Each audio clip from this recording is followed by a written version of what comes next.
we're the ones who brought the foam rollers to actually the market as a myofascial release product. That's amazing. I didn't know that. Yeah. That is amazing. That story? Your foam roller is the best. Yeah. I'm like that big black one, like best one. Every one of my patients has that. That's a really... No, tell me that story. All right. So when we first started, you remember Mike Clark?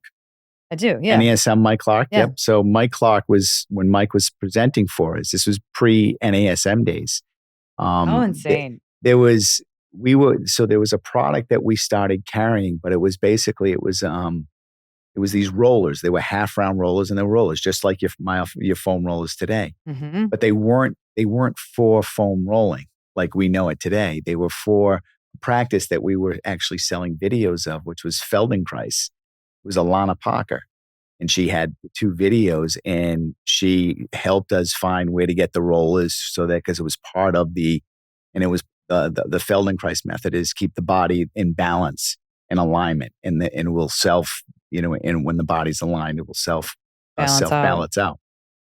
So we were doing that. Well, Mike Clark, we were at a seminar, at a Vern Gambetta seminar, and we were in the back of the room. I had on the table, and I had the foam rollers with Alana Parker's balance protocol. The videos right there, and I had the rollers there, and then Vern, myself, and Mike Clark, who was helping Vern teach these building and rebuilding the athlete classes.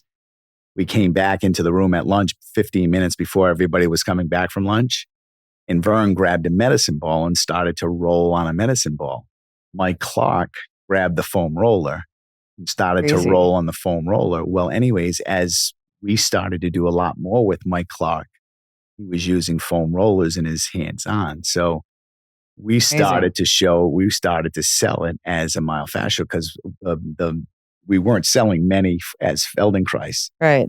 How interesting. The funny thing is, the greatest part of the story is we knew the reason people were buying them and why they were taking off, and a lot of people were carrying them, was for the myofascial release stuff that Mike was talking about, and which became a big part of the NASM.